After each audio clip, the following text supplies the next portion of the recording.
Imagine que vous entrez dans une boulangerie et que vous demandez au vendeur de vous préparer la pâtisserie exacte que vous aimez, sans jamais la décrire. Le vendeur observe simplement ce que vous prenez à chaque visite, note mentalement vos choix et finit par anticiper vos envies. Un jour vous arrivez et il vous dit « J'ai déjà mis de côté votre tarte préférée ». Vous souriez. Il a appris. Voilà presque tout le principe du machine learning, mais appliqué aux machines. Le machine learning est un moyen d'apprendre à une machine, non pas en lui donnant une longue liste d'instructions, mais en lui montrant suffisamment d'exemples pour qu'elle devine ensuite elle-même quoi faire. Pas besoin de formules imposantes ni de symboles mystérieux. Seulement beaucoup d'exemples. Un peu comme un enfant qui apprend à reconnaître un chat après en avoir vu 100 photos. Imaginez maintenant que vous vouliez apprendre à un ordinateur à distinguer une image de chat et une image de chien. Vous n'écrivez pas de règles comme si oreilles pointues et museau court, alors probablement chat. D'ailleurs, ces règles échoueront dès qu'un chien a les oreilles relevées ou qu'un chat se tient bizarrement. À la place, vous montrez des centaines d'images étiquetées chat et chien. La machine compare les images, cherche les ressemblances et finit par repérer des motifs qui reviennent quand il y a un chat et d'autres quand il y a un chien. Vous ne lui dites pas quoi regarder.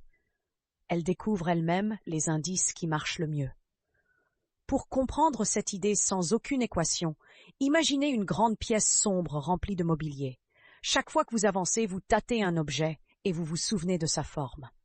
Après plusieurs minutes, vous êtes capable de dire à l'avance où se trouve la table, la chaise ou le lampadaire, même sans les voir. Votre cerveau a construit une carte mentale grâce aux interactions. Le machine learning fait pareil. Le modèle explore, compare, s'ajuste et finit par se construire une carte interne qui lui permet de prédire des choses. Vous vous demandez peut-être comment l'ordinateur s'ajuste. On peut imaginer un jeu de chaud et froid. La machine fait une prédiction. Si elle se trompe, on lui dit « tu es froid ». Elle modifie légèrement sa manière de regarder les données pour se rapprocher de la bonne réponse.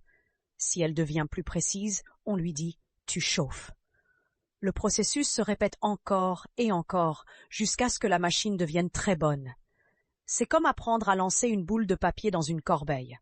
Au début, vous ratez complètement, puis vous ajustez la force et l'angle. Aucune mathématique avancée nécessaire pour comprendre l'idée. Passons à un autre exemple.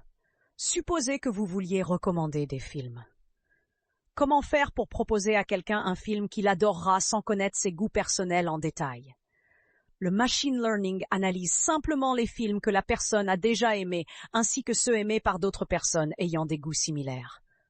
C'est le même principe que votre ami cinéphile qui vous dit « si tu as aimé ce film-là, tu vas sûrement aimer celui-ci ».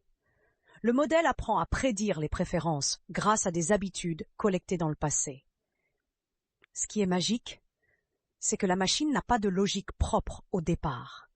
Elle ne sait rien du monde. Elle se contente de traiter des exemples pour découvrir des relations.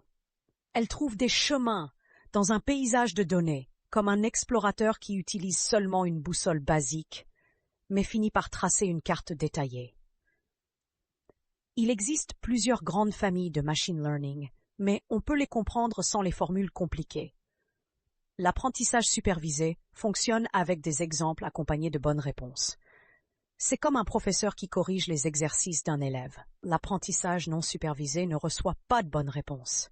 La machine doit repérer des groupes et des motifs par elle-même, comme un visiteur qui entre dans une fête sans connaître personne et qui finit par détecter les différents cercles de discussion. L'apprentissage par renforcement fonctionne comme un jeu vidéo. Le modèle essaie des actions, reçoit des récompenses ou des pénalités et apprend une stratégie pour gagner plus souvent. Tout cela repose sur une idée simple. La machine apprend à partir de données, comme nous.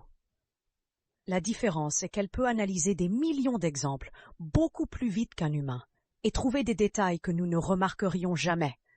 Mais elle n'a pas d'intuition, ni de compréhension profonde. Elle optimise seulement pour être plus juste. Imaginez maintenant une visualisation simple.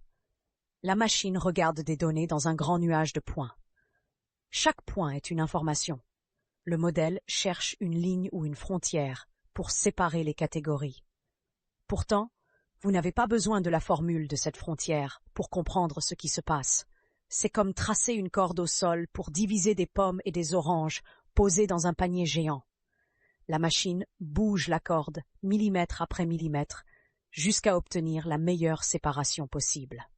Le machine learning sans mathématiques complexes revient donc à retenir 3 idées clés. Première idée, les exemples sont la nourriture du modèle. Deuxième idée, le modèle ajuste ses décisions petit à petit. Troisième idée, plus il voit de situations différentes, plus il devient fiable. Le reste n'est qu'amélioration technique pour rendre ces processus plus rapides, plus précis ou plus robustes. La prochaine fois que vous utilisez une application qui corrige votre texte, reconnaît votre voix ou vous suggère une playlist parfaite, rappelez-vous que derrière tout cela, il n'y a pas nécessairement une montagne d'équations. Juste une machine qui apprend de l'expérience, comme n'importe quel apprenant curieux. Vous venez de comprendre le machine learning dans son essence, sans douleur et sans tableau noir. Si vous avez aimé cette vidéo, n'oubliez pas de liker et de vous abonner à notre chaîne YouTube Tema Studi pour ne rien manquer des prochaines vidéos.